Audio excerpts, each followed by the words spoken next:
आज black and white में सबसे पहले वो सवाल जिस पर इस वक्त पूरे देश में सबसे ज्यादा चर्चा हो रही है और 300 जिलों में तो ये सवाल हाई प्रायोरिटी का है। सवाल ये है कि क्या पाकिस्तान के साथ भारत बहुत बड़ा युद्ध करने वाला है? अगर हां तो फिर वो युद्ध कहां तक जाएगा और अगर नहीं तो फिर भारत युद्ध की संभावित स्थिति के लिए मॉक ड्रिल आखिर क्यों कर रहा है? तैयारियां शुरू हो गई हैं। सबसे पहले तस्वीरों के साथ शुरुआत करते हैं। मॉक ड्रिल की डेट वैसे तो कल ही है, यानी कि 7 मई की, लेकिन देश के कई शहरों में आज ही से मॉक ड्रिल दिखने को मिली। कम से कम उसकी रिहर्सल्स हो गई थी।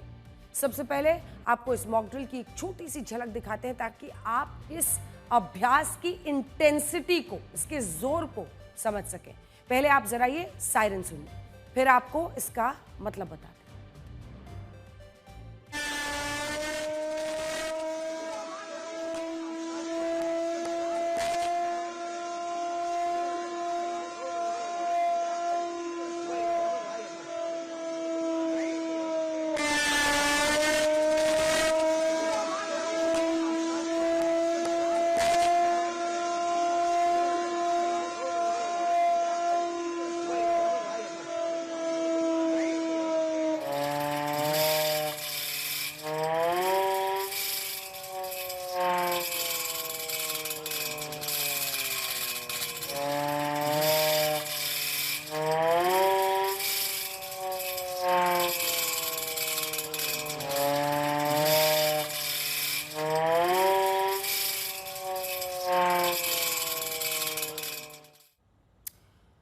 ये सायरन सुनने के बाद हो सकता है कि आप ये सोच रहे हो कि अब तो युद्ध होने ही वाला है, क्योंकि जंगी सायरन बज रहा है। तो सबसे पहले तो हम आपको ये बता दें कि आपको बिल्कुल भी पैनिक नहीं होना, डरना नहीं है, पैनिक नहीं है, ये तैयारी है, ये सिर्फ तैयारियां हैं। देश के नागरिक के तौर पर आपको अपनी सेना के साथ मिलकर पूरे हौसले के साथ देश के दुश्मन को जवाब देना है और इसके लिए ये सिर्फ तैयारी है। अगर देश के नागरिक अपना हौसला मजबूत रखेंगे तो सेना भी दुश्मन को मुंह तोड़ जवाब देगी। तो आपको बता दें कि युद्ध के लिए ये एक बहुत बड़ा, अगर आप देखें तो बहुत नॉर्मल प्रैक्टिस है। ऐसा युद्ध के वक्त पर किया ही जाता है। ये बात सही है कि ये युद्ध का शुरुआती चरण माना जाता है। ये सब सिर्फ इसलिए हो रहा है कि अगर कल को युद्ध की सूरत में पाकिस्तान के लड़ाकू विमानों ने सीमा पार किया, बमबारी शुरू कर दी, तो सूरत में ये एयर वार्निंग सिस्टम के जरिए लोगों को आगाह किया जा सके। वैसे तो पाकिस्तान के विमान जैसे ही भारत की सीमा में दाखिल होंगे उन्हें रडार पकड़ लेगा, लेकिन युद्ध में अगर विमानों की संख्या ज्यादा हो या पाकिस्तान की तरफ से एक साथ कई सारे रॉकेट्स दागे गए तो फिर आम लोग कैसे बचेंगे, इसकी प्रैक्टिस शुरू हो रही है। इसीलिए आज हम आपको विस्तार से बताएंगे कि एक आम नागरिक के तौर पर, एक भारतीय नागरिक के तौर पर आपको करना क्या है, एक आम नागरिक के तौर पर आपकी तैयारी क्या होनी चाहिए। लेकिन उससे पहले यह समझिए कि मॉक ड्रिल में क्या क्या होता है। मॉक ड्रिल का सीधा सा मतलब यह हुआ कि किसी भी इमरजेंसी से बचने की ट्रेनिंग। बाकी सारी मॉक ड्रिल तो होती ही रहती है, लेकिन युद्ध से पहले की मॉक ड्रिल देश की बहुत बड़ी आबादी के लिए बिल्कुल नई चीज है। इसमें लोगों को पूरी तरह से ट्रेन किया जाता है ताकि सायरन बजने की स्थिति में क्या करना है, कहां छिपना है, क्या नहीं करना है, रात का वक्त हो तो क्या करना है, ये सब बताया जाता है। लोगों को बताया जाता है कि सायरन की आवाज सुनकर उन्हें कैसे रिएक्ट करना है। ये जो एयर रेड सायरन हमने आपको सुना है, आवाज सुनकर घबराना नहीं है, इसका मतलब है सुरक्षित जगह पर जाना है, तुरंत आसपास खुद को छिपाना है। इस मॉक ड्रिल का एक मकसद ये जांचना भी होता है कि हमारी जो लोकल एजेंसीज हैं उनकी तैयारी कैसी है, उनके बीच में कोऑर्डिनेशन, सिनर्जी कैसा है, यही सब परखा जा रहा है। लेकिन सबसे पहले ये देखना महत्वपूर्ण है कि ये मॉक ड्रिल कहां कहां होने वाली है। तो संक्षेप में आइए आपको बताते हैं। समझ लीजिए कि वो बॉर्डर के राज्य हैं, वो सबसे ज्यादा जो हाई अलर्ट पर रहेंगे, क्योंकि संभावित युद्ध की स्थिति में इन्हीं पर खतरा सबसे ज्यादा है।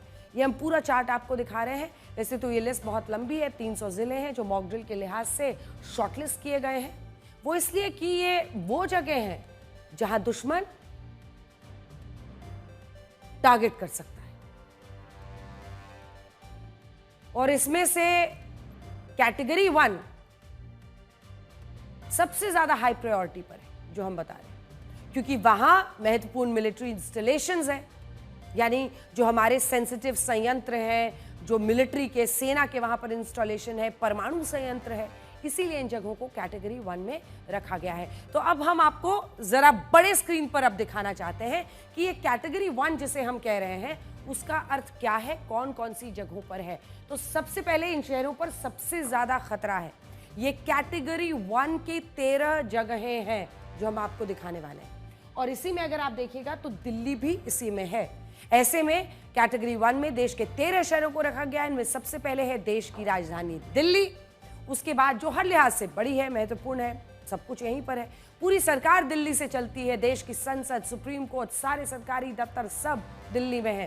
प्रधानमंत्री, राष्ट्रपति, सारे मंत्री, सारे सांसद दिल्ली में रहते हैं, इसीलिए दिल्ली सबसे ऊपर है। अब गुजरात के 3 शहर जिसकी हम बात कर रहे हैं, जो 1 कैटेगरी 1 है, उसमें गुजरात के 3 शहर हैं, सूरत, वडोदरा, काकरापार। अब देखिए, ये जो बॉर्डर से लगे हुए तमाम जो राज्य हैं वहीं पर ज्यादा खतरा है, इसीलिए कैटेगरी 1 में ये शहर इंपॉर्टेंट है। सूरत बड़ी पोर्ट सिटी है, समंदर के किनारे का बड़ा शहर है। काकरापार में न्यूक्लियर पावर प्लांट है, ये सूरत के पास है, इसीलिए इसे कैटेगरी 1 में रखा गया है। अब देखिए महाराष्ट्र में भी 3 ही ऐसी जगह हैं, 3 जगह हैं जो आप देखेंगे महाराष्ट्र में भी, जिसमें मुंबई है, उरण है, तारापुर है। तो अगर ये 3 जगह आप देखेंगे, financial capital Mumbai, share market से लेकर तमाम बड़े से बड़े जो बिजनेस हब्स हैं वो सब मुंबई में है। उरण में बंदरगाह है, तारापुर में परमाणु संयंत्र है। इस लिस्ट में ओडिशा का भी एक शहर आता है, तालचर। ये देखिए, इधर आ जाइए, यहाँ पर ओडिशा का भी एक शहर आता है। ओडिशा में अगर आप देखेंगे तो तालचर शहर है, और ऐसे में यहाँ पर भी नजर रखनी होगी क्योंकि उस इलाके का एक बड़ा थर्मल पावर स्टेशन है। यहाँ पर ये पावर प्लांट 1320 मेगावाट बिजली का है और उत्पादन इसकी क्षमता है। और इस लिस्ट में राजस्थान के भी 2 शहर हैं, वो जल्दी से हम आपको दिखा देते हैं। ये देखिए, राजस्थान के 2 शहर, कोटा और रावत भाटा। अब रावत भाटा में न्यूक्लियर पावर प्लांट है, इसलिए सेंसिटिव है। लिस्ट में तमिलनाडु की राजधानी चेन्नई भी है, चेन्नई के पास कलपक्कम है जहां पर न्यूक्लियर पावर प्लांट है। तो इन्हें हाई कैटेगरी में रखा गया, कैटेगरी 1 जोन में रखा गया। उत्तर प्रदेश के बुलंदशहर का जो नरौरा भी इस कैटेगरी 1 की लिस्ट में है, क्योंकि यहाँ भी न्यूक्लियर पावर प्लांट है। ये देखिए, बुलंदशहर और नरौरा न्यूक्लियर पावर प्लांट जहां जहां पर है, तो आप समझ रहे होंगे ये सब बहुत इंपॉर्टेंट जगह है। इसके बाद की जो कैटेगरीज है, ज्यादातर अगर आप देखेंगे तो उनमें बॉर्डर के इलाकों वाले राज्य हैं, जैसे जम्मू कश्मीर, राजस्थान, गुजरात, नॉर्थ ईस्ट, ये सब कुछ इसमें शामिल किया गया है। तो आइए अब आपको अपनी इस रिपोर्ट के जरिए समझाते हैं कि किन किन शहरों में जो प्रैक्टिस किया जा रहा है, मॉक ड्रिल किया जा रहा है, उसकी रिहर्सल्स की तैयारी आज दिन भर हुई, सब कुछ हुआ, इसका अर्थ क्या है, हम क्या कर रहे हैं, ये पूरी रिपोर्ट देखिए जरा।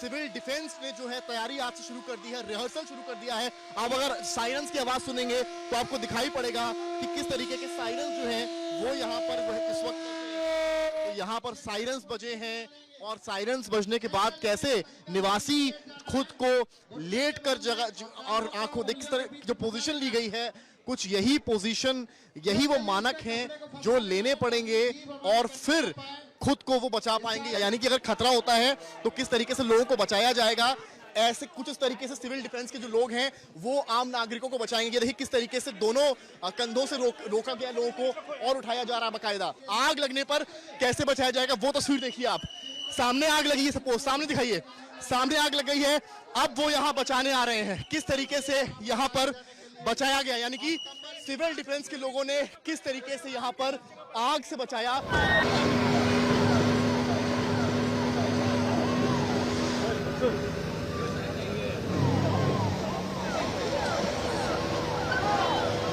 गृह मंत्रालय के आदेश के बाद हर जगह और उसके साथ साथ कश्मीर में भी जो सिविल डिफेंस और होम गार्ड्स की टीम है एक्टिवेट हो गई है। इस वक्त हम डल झील के किनारे हैं और अब जैसे आप देख सकते हैं ये स्टेट डिजास्टर रिस्पांस फोर्स की टीम्स हैं जो कि यहाँ पे मॉक ड्रिल कर रही हैं, अलग अलग सिचुएशंस सिमुलेट कर रही हैं, बना रही हैं, जिसमें ड्राउनिंग, जिसमें जो है बोट कैप्साइज और बाकी जो हो सकते हैं सिनेरियो जंग में, वो सारा जो है उनका आज मॉक ड्रिल करने की कोशिश कर रहे हैं। डल लेक कितना जल्दी कश्मीर में चीजें बदल सकती हैं। 15 दिन पहले यहां आपको सिर्फ शिकारे मिलते, टूरिस्ट खचाखच, और सैकड़ों तकरीबन 200-300 शिकारा जो है पूरे दिन डल लेक में घूम रहे होते थे। लेकिन आज कोई शिकारा नहीं। हालात कुछ इस तरीके से बदले हैं कि सिर्फ आपको सायरन मिलेंगे, एसडीआरएफ की टीम्स मिलेंगी और मॉक ड्रिल्स मिलेंगी।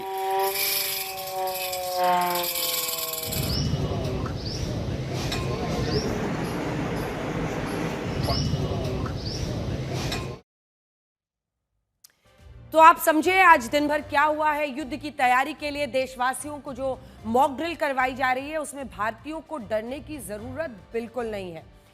कई लोग, खासतौर पर परिवारों में बच्चे भी आकर पूछ रहे हैं कि आखिर ये सब कुछ क्यों हो रहा है, बल्कि ये वक्त है खुद को हर परिस्थिति के लिए बस तैयार रखने का। तो आप परिवार में भी अगर आपके तमाम लोग हैं, बच्चे हैं, बुजुर्ग हैं, उनको सिर्फ इतना समझाइए कि हमें तैयार रहना है। और तैयारी के लिए ये मतलब कोई भी ऐसी परिस्थिति जिसका हम मॉक ड्रिल करते हैं वो ऐसा होता है कि बद से बदतर स्थिति में ऐसी परेशानी आ सकती है। इस मॉक ड्रिल से अब देश की जनता को पता चल गया है कि भारत कुछ बड़ा प्लान करना चुका है। अब बारी है देश के लोगों की तैयारी की। ऐसे में हम मॉक ड्रिल पाकिस्तान की जवाबी कार्रवाई पर देश की जनता का जवाब होगा। तैयारी जितनी पक्की होगी, जंग में पाकिस्तान उतनी ही जल्दी टूटेगा। हर देशवासी को वहां देखिए क्या हो रहा है। अपनी सरकार को, अपनी सेना को लोग गाली दे रहे हैं, गुस्सा दिखा रहे हैं। आटा वाटा जो उन्होंने बचाया था वो भी चोरी हो रही है। और इधर क्या हो रहा है, हर देशवासी सिविल डिफेंस की ट्रेनिंग में हिस्सा ले रहा है और निर्देशों का पालन करके युद्ध के खतरे वाली स्थिति के लिए खुद को तैयार करने के लिए हर नागरिक सामने आ रहा है। ऐसे में हम आपको ये बताने जा रहे हैं कि युद्ध के खतरे वाला सायरन बजने के बाद आपको क्या करना है। आमतौर पर जो एलओसी के पास रहने वाले लोग हैं उनको खुद को बचाने की तकनीक पता होती है। उनके घरों में बंकर्स बने होते हैं। युद्ध की स्थिति में सीज फायर वायलेशन के वक्त वो उन्हीं बंकर्स में जाकर छिप जाते हैं।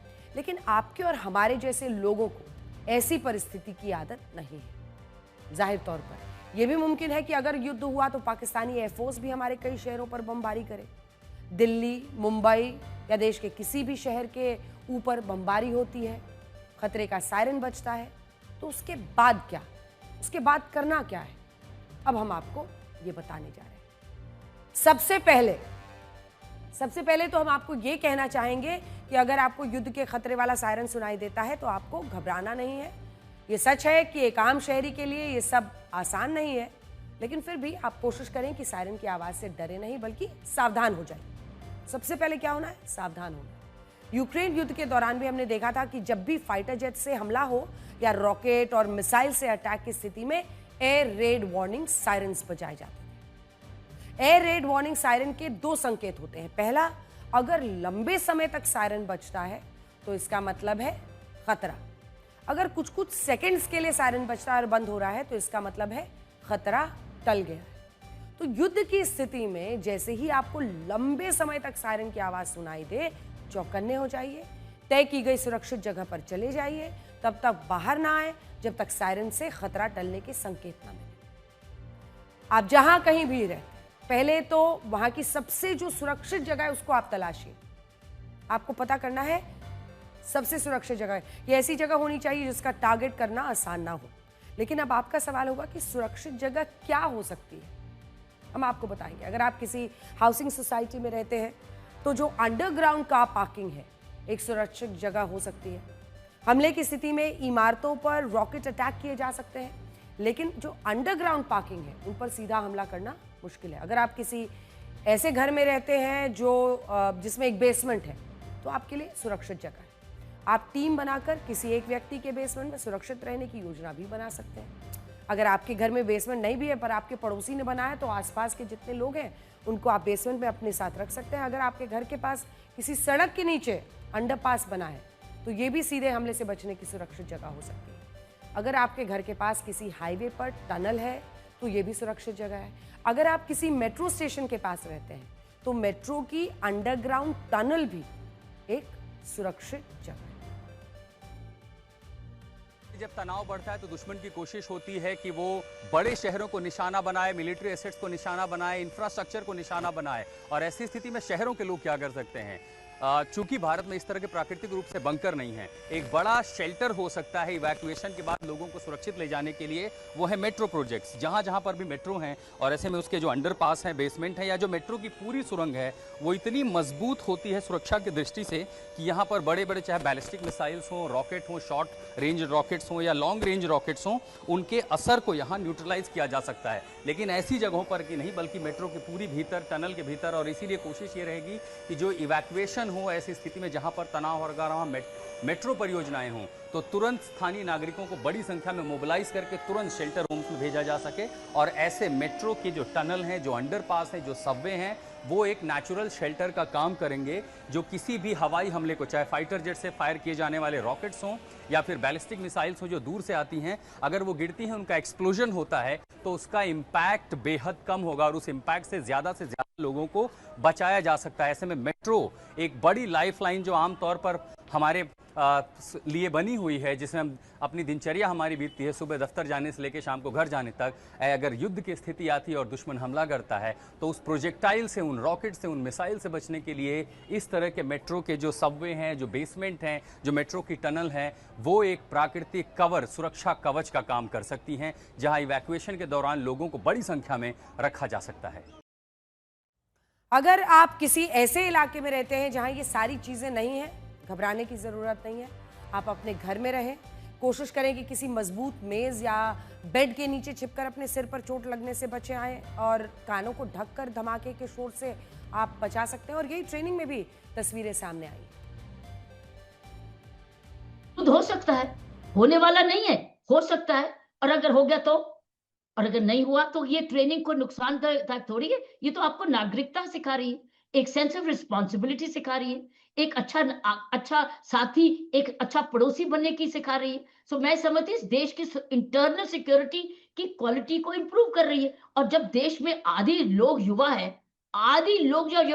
हर व्यक्ति को सिविल डिफेंस, हर यूथ को एक सिविल डिफेंस का वॉलंटियर बनना चाहिए इस देश में, हर यूथ को, और सर्टनली बॉर्डर लाइंस को। लेकिन इस युद्ध में कोई बॉर्डर नहीं है, क्योंकि missiles are crossing the borders, nuclear wars is covering the entire sky. तो ये लिमिटेड नहीं है, ये कोई लिमिटेड नहीं है वॉरफेयर कि सिर्फ बॉर्डर तक ही रहेगा। तो इसलिए सारा देश हमारा इस वक्त वल्नरेबल है। इस मतलब हर देश का वासी वल्नरेबल है। तो इसलिए जब हर देश का वासी वल्नरेबल है तो उसकी बनती है देश की रक्षा करना। जैसे हमारे एयरफोर्स, नेवी और लैंड फोर्सेस बॉर्डर की सुरक्षा कर रहे हैं, अब हमारा कर्तव्य है पुलिस के साथ मिलके, डिजास्टर मैनेजमेंट के साथ मिलके, एनसीसी कैडेट हो, एनएसएस कैडेट हो, सिविल डिफेंस वॉलंटियर हो, होम गार्ड हो, कोई भी, और सुरक्षा संगठित हो, आपकी मार्केट एसोसिएशन हो, आरडब्ल्यूए हो, सबको मिलके अब अपने आप को एक नागरिकता की ट्रेनिंग लेनी चाहिए, ताकि हम अपनी सुरक्षा के लिए तैयार हो। ये देश ना दोष नहीं दे, अब सरकार को दोष नहीं दे, हमको बताया नहीं, हमको तैयार नहीं किया। दरअसल हमने किरण बेदी से इसलिए बातचीत की कि ना वो सिर्फ पहली महिला आईपीएस अधिकारी हैं, बल्कि वो सिविल डिफेंस में बहुत काम कर चुकी हैं।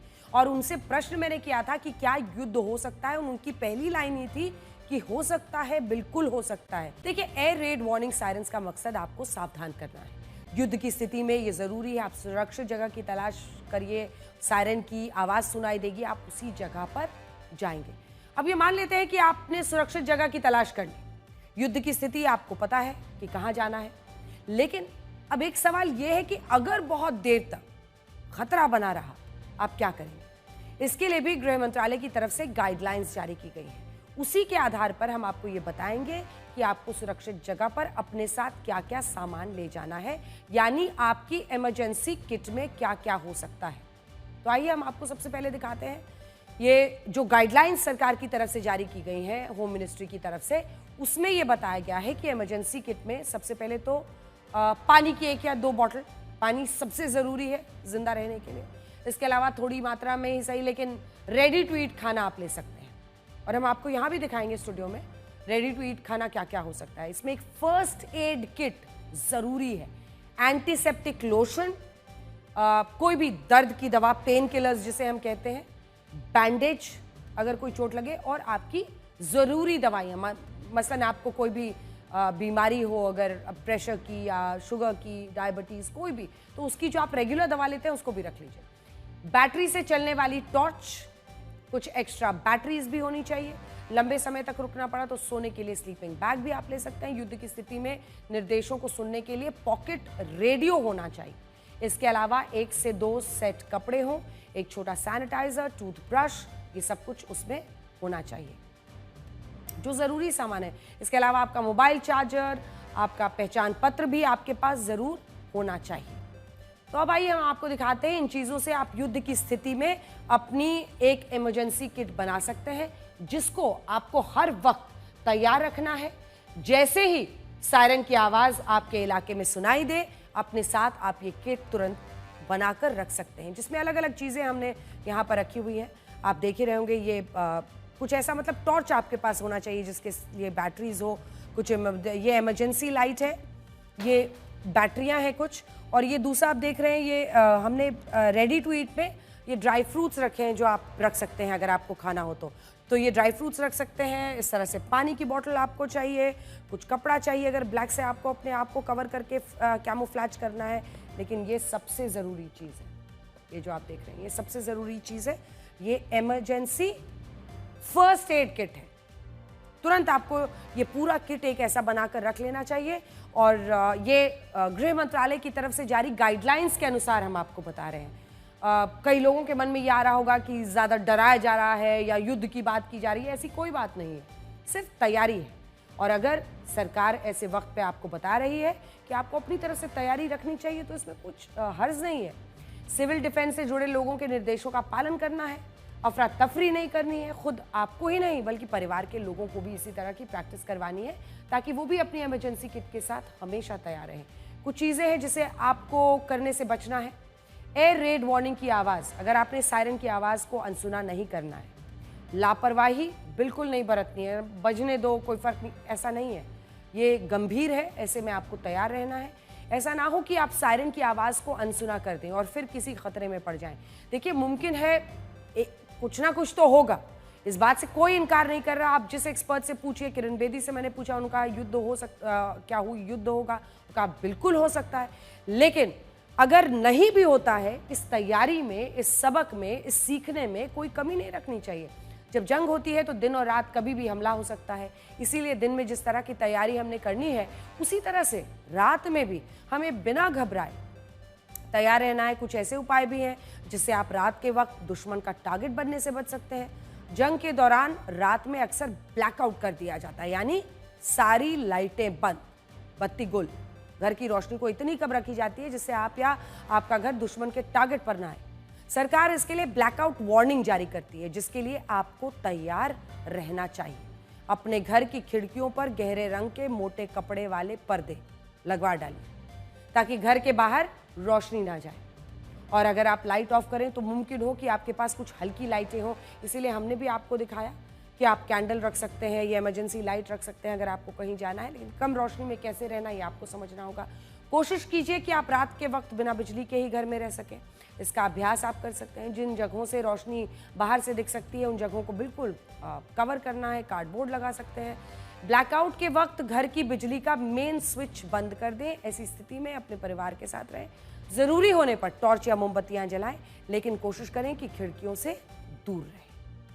मॉक ड्रिल के लिए रील्स वाली जनरेशन को भी कुछ निर्देश दिए गए हैं, ये भी जरा आप सुन लीजिए। युद्ध के हालात बनने पर, फिर से सुनिए, युद्ध के हालात बनने पर संवेदनशील सेंसिटिव जगहों को छिपाया जाएगा। ऐसे में यह निर्देश दिया गया है कि इन संवेदनशील जगहों की गतिविधियों की तस्वीरें अपने घर से जूम इन करके ले रहे हैं, वीडियो बना रहे हैं, ऑनलाइन डाल रहे हैं, ये सब मत कीजिए। आप देश के साथ खड़े हैं, ऐसे में जितने ये ऑनलाइन तस्वीरें और वीडियोस डालने वाले हैं, उन सब के लिए भी गाइडलाइंस है। इसके अलावा मॉक ड्रिल के दौरान निर्देशों का पालन करना है। युद्ध की स्थिति में आप खुद को और अपने परिवार को सुरक्षित रख सके, इसी के लिए सब कुछ किया जा रहा है। इसके अलावा मॉक ड्रिल को लेकर यह भी कहा गया है कि इससे जुड़ी अफवाहें ना फैलाएं, क्योंकि अफवाहों पर लोग अगर भरोसा कर लेंगे तो ये खतरनाक होगा। अफवाहों को बिल्कुल नहीं सुनना है, ना फैलाना है। आज भारत में जिस तरह से मॉक ड्रिल्स हो रही हैं और बार बार जो है हम कुछ ना कुछ मोबिलाइजेशन शो कर रहे हैं, उससे तो एक ही बात लगती है कि भारत पूरी तरह लड़ाई की तैयारी कर रहा है और अगर सीमा पर कोई भी किसी किस्म का विवाद होता है, छोटा मोटा कुछ भी होता है, तो वो अनिवार्य है। मैं समझता हूँ उसके बाद कोई रोकने वाला नहीं है और फिर वो शायद फुल फ्लेज्ड वॉर में ही कन्वर्ट होगा, क्योंकि इस बार भारत कोई ऐसा काम नहीं करेगा जो छोटा सा काम हो, जिसमें मैसेजिंग भी दे, जिसमें हम बॉर्डर वायलेशन भी करें। ये इस टाइम बालाकोट से बहुत कुछ बड़ा होगा। भारतीय सेना जो करेगी अपने समय पे करेगी, लेकिन जो भी होगा तो मेरा अनुमान ये है कि शायद दुश्मन भी कुछ काउंटर रिटेलिएटरी मेजर करना चाहेगा। और ये एक लोगों को एक जागरूक करना है, एक अवेयरनेस देनी है कि अगर दुश्मन का कोई भी छोटा मोटा हमला गलती से यहाँ हो जाता है तो आपको किस प्रकार की ड्रिल लेनी है। तो ये लोगों को ना डराने की वो संतुष्टि उसकी वजह से किया हुआ है, ये लोगों को एक अवेयरनेस किया है, बेसिक एक ये ड्रिल है। ये कुछ मेजर्स सिविल डिफेंस के या सिविल प्रोटेक्शन के तहत लिए जाते हैं ताकि सिविलियंस का कम से कम हनन हो, उनका बचाव हो, उनकी प्रताड़ना कम हो। इसका मतलब ये है। तो जब ये एक्सरसाइज कराई जाएगी और सारी कंट्रीज ने जिन्होंने जिनीवा कन्वेंशन साइन किया है उन्होंने सिविल डिफेंस को भी अब तो ट्रेन करने का पूरा बीड़ा उठाया है। ये रेटिफाइड है पार्लियामेंट में। देखिए, युद्ध के हालात में ट्रेनिंग तो जो स्कूल जाने वाले बच्चे हैं उन स्कूली बच्चों की भी होनी है, क्योंकि पाकिस्तान एक ऐसा मुल्क है जो स्कूल पर भी हमला कर सकता है। वैसे युद्ध में इसे वॉर क्राइम माना जाता है, सबसे बड़ा अजीम गुनाह, लेकिन पाकिस्तान को कोई फर्क पड़ता कहाँ इन चीज़ों से। इसीलिए स्कूली बच्चों के लिए भी मॉक ड्रिल ज़रूरी है और वही किया गया है। स्कूली बच्चों को ये सिखाया जाएगा कि इमरजेंसी में उन्हें क्या करना है, कैसे रिस्पॉन्स करना है, स्कूल में या घर में कोई सुरक्षित जगह तलाशनी है पहले। इसके अलावा स्कूली बच्चों को फर्स्ट एड की टेक्निक सिखानी ज़रूरी है ताकि वो तैयार रहे। मॉक ड्रिल्स जगह जगह सिविल डिफेंस जो है एक्टिवेट हो चुका है। जैसे आप देख सकते हैं बच्चों को जो है ट्रेनिंग दी जा रही है, बच्चों को बताया जा रहा है कि कहाँ जब एयर सायरन होगा या कोई अटैक का सायरन होगा, ऐसी आवाज आएगी तो उनको क्या करना है, कहाँ की तरफ भागना है। ये एक बिल्कुल नई चीज है हर एक के लिए, तो समय लग रहा है। इसीलिए आज ही से कई स्कूलों की कोशिश है कि वो बच्चों तक जो है ये बात पहुंचाएं और उनको समझाएं कि ये खतरा कितना बड़ा है और ये ड्रिल को क्यों काफी जो है सीरियसली लेना है। जैसे आप देख सकते हैं स्टाफ भी जो है, हम अंदर की तरफ जाएंगे, स्टाफ भी जो है वो कोशिश कर रहा है कि बच्चों को जो है इसकी सीरियसनेस का दिखाएं।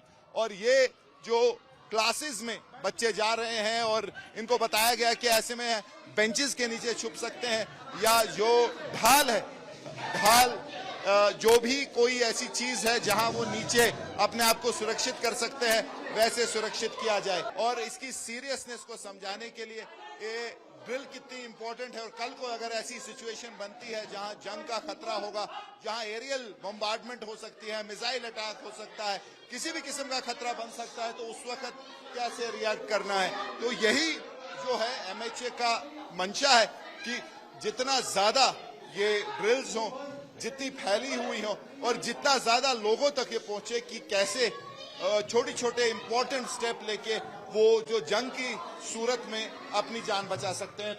कल जो देश में मॉक ड्रिल होगी इसकी चर्चा क्यों है? वो आखिरी बार 1971 के युद्ध से पहले हुई थी, इसीलिए देश अब 54 साल के बाद ये वाला माहौल देख रहा है। 1971 में भारत पाकिस्तान के बीच युद्ध से पहले ये मॉक ड्रिल हुई थी। ये जानना बहुत महत्वपूर्ण है कि तब हुआ क्या था। उस दौरान ये तो मार्च अप्रैल से ही लग रहा था कि दोनों देशों के बीच युद्ध होगा, लेकिन सेना ने सरकार से तैयारी का समय मांगा था और जब सेना तैयार हुई तो फिर नवंबर में आखिरी में पूरे देश में सिविल डिफेंस की पहले मॉक ड्रिल की गई। 3 दिसंबर 1971 को युद्ध शुरू हो गया। दिसंबर का महीना था, तारीख थी 3। इस लिहाज से ये सवाल उठ रहे हैं कि सरकार अगर मॉक ड्रिल करवा रही है तो कहीं युद्ध जल्दी ही तो नहीं शुरू होने वाले। उस दौरान मॉक ड्रिल में क्या क्या हुआ था हम आपको बताते हैं और फिर वॉर के दौरान मॉक ड्रिल की प्रैक्टिस कितनी काम आई थी ये आपको बताएंगे। लेकिन उससे पहले मैं आपको एक तस्वीर जरा आज दिखाना चाहती हूँ। ये ताजमहल की तस्वीर है। 1971 के युद्ध के दौरान देखिए कैसे ताजमहल को ढक दिया गया था। उस वक्त की न्यूज रिपोर्ट्स बताती हैं कि ताजमहल को हरे रंग के कपड़ों से ढक दिया गया था ताकि ऊपर आसमान से देखने पर दुश्मन को ताजमहल ना दिखे। टारगेट दिखता है ना, और अगर वो जरा भी लो आए तो बहुत आसानी से स्पॉट किया जा सकता है। अगर हरे रंग के कपड़े से ढक दिया गया, ये सब कर दिया गया, तो उसे कोई जंगल का हिस्सा समझ लेगा। बताया जाता है कि उस दौरान जब सायरन बजता था तो सारी लाइट्स ऑफ करनी पड़ती थी, यहां तक कि उस दौर में ऑल इंडिया रेडियो और लाइट्स ऑफ करने का अनाउंसमेंट बाकायदा किया जाता था। मुंबई में तो 13 रातों तक लगातार लाइट्स बंद कर दी गई थी। रात को खिड़कियों को काले कपड़े या फिर काले पेपर से कवर कर दिया गया था, ताकि दुश्मन के जहाज अगर गुजरते हैं तो वो रोशनी देखकर कुछ अंदाजा ना लगा सके कि ये रिहायशी इलाका है, कौन सा हिस्सा है। जब एयर रेड सायरन बजता था तो लोगों को निर्देश थे कि उन्हें घरों के अंदर रहना है, फर्श पर लेटना है, अपने कान ढक देने हैं या नजदीकी शेल्टर्स खोजना है। बॉर्डर इलाकों में और बॉर्डर के शहरों में बहुत से शेल्टर्स बनाए गए थे, या मोहल्लों में ट्रेंचेस, यानी कि बड़े बड़े जिसको आप कहते हैं गहरे गड्ढे, जिनके अंदर जाकर आप छिप सकते हैं। खाइयां खोदी गई थी। 1971 में बहुत से लोगों ने ये दौर अपनी आंखों से देखा और महसूस किया है। सुनिए उस दौर को याद करते हुए ये लोग क्या बता रहे हैं। पूर्व सैनिक क्या सोचते हैं, उनसे बात करेंगे। यहां पर जयपुर के जोटवाड़ा में आप देख सकते हैं, ये तमाम जो लोग हैं ये अलग अलग जंगों में हिस्सा ले चुके हैं। 1965 की जंग को सर लगभग अब 60 साल हो चुके हैं। क्या अब भी यादें ताजा हैं उस जंग की? और ये बताएं कि क्या पाकिस्तान से अगर परिस्थितियां कुछ इस प्रकार की बनती हैं कि सबक सिखाने के लिए भारतीय सेना पूरी तरह से तैयार है, क्या आपको लगता है कि देश के नागरिक भी तैयार हैं पूरी तरह से, कोई भी अगर इवेंचुअलिटी हो उससे निपटने के लिए? उनसे निपटने के लिए सभी तैयार हैं, और वो उस वक्त की स्थिति हमें अच्छी तरह याद आ रही है और हमारी नजरों के सामने घूम रहा है कि उस वक्त क्या हुआ था, किस तरह से पाकिस्तान से हमने काबू किया पाकिस्तान को। और अटारी साइड में थे, हम अंदर तक चले गए थे पाकिस्तान की बाउंड्री के अंदर।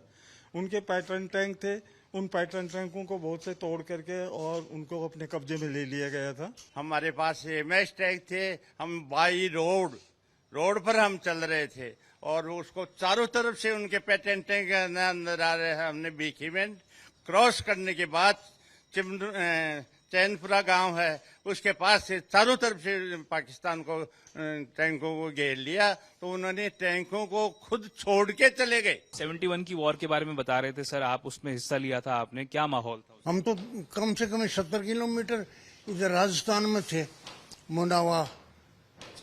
अच्छा, उनके पोस्ट से आगे खोखरा पार, परचे की बेरी कई थे, तो हम 70 किलोमीटर अंदर चले गए थे। 70 किलोमीटर आप पाकिस्तान के अंदर घुस गए? अंदर चले गए थे, और वहाँ उनके कई पोस्ट ऐसे थे तो वो छोड़ भागते किए थे। अच्छा। हाँ। इंडियन आर्मी जो है एडवांस करके और हीरानगर साइड से जो चढ़ाई किया था, पाकिस्तान के अंदर तक जो है कई किलोमीटर तक मैंने प्रवेश कर गए थे, एडवांस कर गए। उस समय की लड़ाई कुछ और थी, और इस समय की लड़ाई है मिसाइल बम जो है चलता है। अब दर पर बैठे बैठे यहाँ से फायर गोला फेंक देना है, अपना जहाँ चाहेगा आदमी तहाँ जो है। और हालांकि उस समय भी भारत सरकार बहुत तैयारी में था, इस समय भी बहुत तैयार है, भारत सरकार बहुत ताकतवर है। तो तब के जो सैनिकों के अनुभव है आपने सुने, तब की तैयारियां अलग थी, तब के हमले का अंदाज अलग था, इस बार तैयारियां अलग है। और ताजमहल को ढकने के पीछे ये वजह भी बताई जाती थी कि जो चांद की रोशनी है उसमें वो बहुत चमकता था सफ़ेद, इसीलिए उसको ढकना ज़रूरी था। ऐसे जो तमाम ऐसी चीज़ें हैं जिससे पहचान हो सकती है, ऐसी जगहें, ऐसी जो आप कह सकते हैं आइकॉनिक जगह हैं जिससे किसी भी शहर को पहचाना जा सकता है। वहाँ से फिर आगरा, दिल्ली, सब कुछ लोकेट किया जा सकता है एक जगह को पहचानने के बाद। इसी वजह से ये सब कुछ किया गया था। तब की तैयारियां अलग थी, इस बार की तैयारियां अलग है, लेकिन तैयारी रखनी है। इजराइल का उदाहरण, अगर तैयारियां का जिक्र होता है, भारत के लिए भले ही ये सायरन और ब्लैकआउट नई चीजें हैं, लेकिन इजराइल जैसे देश को बहुत आदत है इसकी। इजराइल तो अपने दुश्मनों से घिरा हुआ है। सायरन की स्थिति में क्या होता है ये देखने के लिए हमने खास तौर पर आपके लिए इजराइल का एक वीडियो निकाला है। ये वीडियो आज से अगर आप देखिए तो करीब 7 महीने पहले का है, जब ईरान ने इजराइल पर हमला किया था। सबसे पहले आप ये वीडियो देखिए। देखा आपने, जैसे ही ईरान की तरफ से मिसाइल अटैक हुआ, तुरंत एयर रेड वार्निंग सिस्टम ने सायरन बजना शुरू हो गया। और एक बार सायरन बजाना शुरू कर दिया, उसके बाद इजराइल तो पूरी दुनिया में ऐसी एयर स्ट्राइक्स के खिलाफ, ऐसे एयर अटैक्स के खिलाफ पूरी तरह से तैयार माना जाता है। इजराइल के पास तो आयरन डोम नाम का एक एयर डिफेंस सिस्टम है, जिसकी पूरी चर्चा विश्व में होती है, जो हवा में ही रॉकेट्स को मार गिराता है। लेकिन उसके सिविलियंस भी पूरी तरह से तैयार रहते हैं और यही बस तैयारी हमें रखनी है। इजराइल में घरों या इमारतों में जो बॉम्ब शेल्टर्स हैं वो बनवाना मैंडेटरी है, आपको बनाना ही है। स्कूल, मॉल, मतलब जब आप प्लानिंग बनाते हैं अपने आर्किटेक्ट के साथ तो आपको दिखाना पड़ेगा कि आप कहाँ पर ये शेल्टर्स बना रहे हैं अपने घर में। स्कूल, मॉल, सब जगहों पर पब्लिक शेल्टर्स ज़रूरी हैं। इजराइल में तो सिविलियंस की ट्रेनिंग के लिए लगातार ऐसी ड्रिल्स की जाती हैं जो सिविल डिफेंस हम इतने साल बाद 71 के बाद कर रहे हैं। आप सोचिए, लगभग 50 साल से ज़्यादा, 55 साल। आम लोगों को air Reds, missile attack, chemical attack से निपटने तक की ट्रेनिंग यहाँ पर इजराइल में दी जाती है। लोग अपने पास खाने पीने के इस तरह के सामान रखते हैं, ईंधन, दवाइयाँ, स्टोरेज रखते हैं, इमरजेंसी किट्स रखते हैं, फर्स्ट एड बॉक्सेस उसमें रखते हैं। तो ये पूरी तैयारी रखनी है। एक तरफ तैयारी तो दूसरी तरफ वो जो बनेगा भारत के लिए ब्रह्मास्त्र। भारत की इस तैयारी से पाकिस्तान में कैसे पैनिक है ये अब आपको बताएंगे, लेकिन सबसे पहले पाकिस्तान के एक बड़े डर की बात जरा करते हैं। पाकिस्तान के लिए सबसे बड़ा खतरा है भारत की ब्रह्मोस मिसाइल। पाकिस्तान को अगर भारत की किसी मिसाइल से सबसे ज्यादा डर लगता है तो वो यही है, ब्रह्मोस। क्योंकि ब्रह्मोस एक सुपरसोनिक मिसाइल है जो इतनी तेजी से हमला करती है कि रडार फेल हो जाते हैं। आज भी भारत ने अपने इस ताकतवर ब्रह्मोस मिसाइल का परीक्षण किया है, इसीलिए हम आज आपको इसकी खासियत के बारे में जरा बताना चाहते हैं। भारत की ब्रह्मोस मिसाइल ध्वनि की रफ्तार से भी 3 गुना, जो साउंड का ट्रैवल करने का स्पीड है उस स्पीड से 3 गुना ज्यादा तेजी से ये ट्रैवल करती है, पहुंच जाती है। ब्रह्मोस की रफ्तार 3700 किलोमीटर प्रति घंटा यानी करीब 1000 मीटर प्रति सेकंड है। कल्पना कीजिए बस, जिसकी वजह से दुश्मन देशों के रडार के लिए उसको ट्रैक करना ही नामुमकिन है, मुश्किल है। जब तक उसको ट्रैक किया जाता है तब तक ये मिसाइल अपना टारगेट ध्वस्त कर चुकी होती है। इसकी रफ्तार, इसकी ताकत है। ब्रह्मोस को जमीन, पानी, हवा कहीं से भी फायर किया जा सकता है। ब्रह्मोस मिसाइल को रफाल और सुखोई 30 फाइटर जेट्स भी ले जा सकती हैं, फायर किया जा सकता है। ब्रह्मोस मिसाइल परमाणु हथियार ले जाने में सक्षम है। ये लाइन ध्यान से सुनिए, ये जो ब्रह्मोस मिसाइल है ये परमाणु हथियार ले जाने में सक्षम है। इसकी रेंज 800 किलोमीटर है। ब्रह्मोस मिसाइल को फायर करने के बाद गाइड नहीं करना पड़ता, ये अपने आप टारगेट को खोज कर बस फीड कर दीजिए, खुद ही खोज कर पहुंच जाता है। इस मिसाइल के जरिए भारत 800 किलोमीटर रेंज में पाकिस्तान के किसी भी सैन्य बेस, एयरफील्ड, परमाणु संस्थान, किसी पर भी हमला कर सकता है। और इस हमले के पूरा होने से पहले पाकिस्तान को पता ही नहीं चलेगा। जब बर्बादी हो जाएगी उसके बाद उसे समझ में आएगा ये तो ब्रह्मोस ने कर दिया। ब्रह्मोस से जुड़ी एक घटना है मार्च 2022 की, आप दिलचस्प है, आप भी सुनिए, जिसे पाकिस्तान बहुत परेशान हो गया था। भारत की ओर से दुर्घटनावश एक ब्रह्मोस मिसाइल चल गई थी जो पाकिस्तान के एयरबेस, जो एयर स्पेस है उनका, उससे करीब 3 मिनट 46 सेकंड तक रही, लेकिन पाकिस्तान का कोई भी रडार सिस्टम ट्रैक नहीं कर पाया। इस दुर्घटना के बाद भारत में कुछ अधिकारियों पर एक्शन भी लिया गया था, लेकिन पाकिस्तान का आरोप था कि भारत ने ब्रह्मोस का टेस्ट फायर करके पाकिस्तान के सैन्य रडार की परीक्षा ली थी, जिसमें पाकिस्तान फेल हो गया। तब से वो अपनी पूरी ताकत झोंक रहा है, लेकिन अभी तक मिली जानकारी के मुताबिक ब्रह्मोस को गिराने का कोई भी पकड़ने का रडार उसके पास नहीं है। अब आप समझ सकते हैं कि पाकिस्तान ब्रह्मोस से इतना क्यों डरता है। ब्रह्मोस मिसाइल को भारत और रशिया ने मिलकर डेवलप किया। इसका नाम भी भारत और रशिया की 2 नदियों के नाम पर रखा गया है। भारत की ब्रह्मपुत्र से ब्रह्म और रशिया की मॉस्कवा नदी से मोस, दोनों को मिलाकर ब्रह्मोस। इस मिसाइल की खासियत देखते हुए कई देश इसे खरीदने की इच्छा जाहिर कर चुके हैं। फिलीपींस तो पहले ही कुछ ब्रह्मोस मिसाइलें भारत से खरीद चुका है। इसके अलावा यूएई, आप सोचिए, ऐसे तमाम मुल्क जो कि काफ़ी विकास की राह पर आगे हैं, यूएई, यूनाइटेड अरब अमीरात, सऊदी अरब, मिस्र, ये सभी तो ओआईसी देश हैं, organization of for Islamic cooperation वाले देश, ये सब भी ब्रह्मोस खरीद रहे हैं भारत से, और वियतनाम भी ब्रह्मोस मिसाइल खरीदने की इच्छा जता चुके हैं। अगर भारत और पाकिस्तान की सबसे ताकतवर मिसाइलों की तुलना करें तो भारत पाकिस्तान के मुकाबले कहीं ज्यादा ताकतवर मिसाइलों से लैस है। ब्रह्मोस के अलावा भी हमारे पास कई ऐसी मिसाइलें हैं जो पाकिस्तान के लिए मुसीबत बन सकती हैं। आज हम दोनों देशों की मिसाइलों की रेंज पर बात करेंगे, आने वाले देशों के किसी भी शहर को ध्वस्त कर सकती है। तो आइए आपको दिखाते हैं भारत के पास सबसे ताकतवर मिसाइल जो है वो हम आपको दिखाना चाहते हैं सबसे पहले। और ये हम अब आपको फिर एक बार बड़ी स्क्रीन पर जरा लिए चलेंगे, क्योंकि हम आपको अब इस बड़ी स्क्रीन पर अपने आईपैड के जरिए कुछ दिखाना चाहते हैं। सबसे पहले हम आपको दिखा रहे हैं भारत की मिसाइल पावर। ये जो ऊपर में है, थोड़ा सा और आपको शिफ्ट करना पड़ेगा क्योंकि वहां पर आपका लोगो जा रहा है ब्लैक एंड व्हाइट का।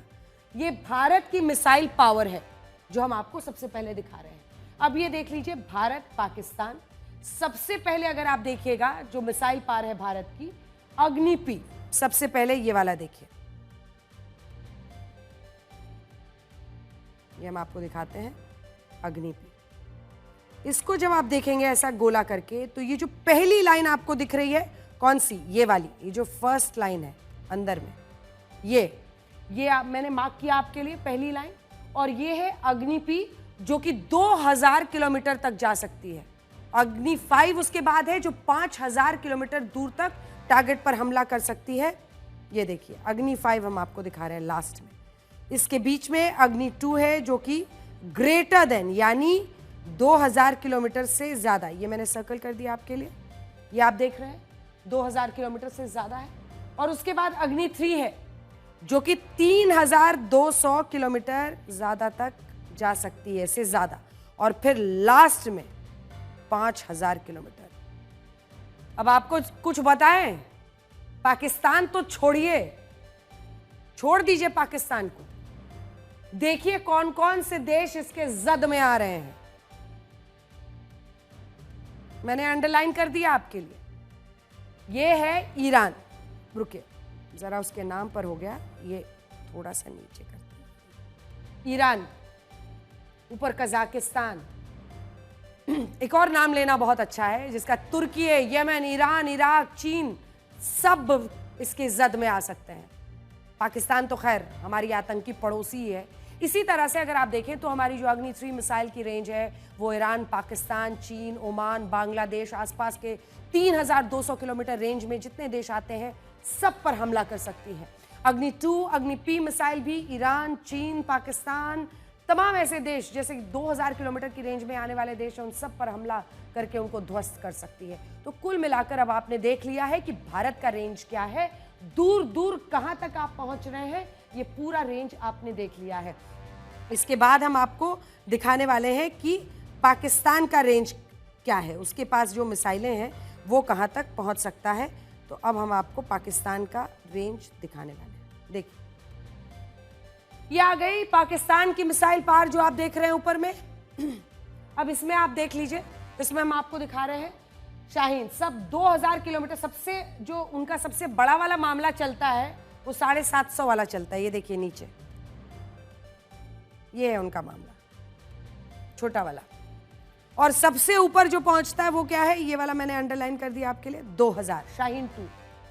और बाकी बीच में ये 900 और 1250 वाले हैं। तो अगर आप देखें मिसाइल शाहीन 2 है जिसकी रेंज 2000 किलोमीटर है, सबसे बड़ी वाली जो है। इसके बाद गौरी मिसाइल है, 1250 किलोमीटर तक हमला कर सकती है। इसके अलावा 750 और 900 किलोमीटर रेंज वाली शाहीन 1 मिसाइलें हैं। तो ये पाकिस्तान क्या कर सकता है ये हमने आपको दिखा दिया। यानी अगर देखा जाए तो मिसाइलों की रेंज के मामले में भारत पाकिस्तान के अलावा उसके दोस्तों पर ही हमला कर सकता है। ऐसे तमाम देश जो धर्म के नाम पर एक गोलबंदी करने की कोशिश करते हैं, हमने दिखा दिया। इससे पहले हम ब्लैक एंड व्हाइट में आपको लगातार दिखा रहे हैं परमाणु परमाणु परमाणु हथियार, बार बार कहता है ना, लेकिन परमाणु हथियार में भी हमारी ताकत क्या है और वो कितने फीसदी है। मतलब आम भाषा में इसको कहिए तो फुस वाली स्थिति है। यहाँ पर भी वही हाल है, 750 से शुरू करते हैं। हालांकि कोशिश पूरी है उनकी कि ब्रह्मोस के लिए हम एक रडार सिस्टम बनाए जो उसे डिटेक्ट कर ले, हम ज़्यादा क्षमता वाली जो अपनी मिसाइलें हैं वो करें। लेकिन कहाँ पहुँचे हैं इतने सालों में वो कुछ दिन पहले हमने आपको लाहौर में दिखाया था हाफिज सईद का सेफ हाउस। हाफिज को सेफ हाउस में इसलिए रखा गया है ताकि भारतीय सेना उस पर हमला ना कर सके। उसका बेटा तलहा सईद पाकिस्तान के अलग अलग मंचों से अपने आतंकी पिता को बचाने की गुहार लगा रहा है। उसे डर है कि भारत उसके आतंकी पिता को किसी भी समय मार सकता है।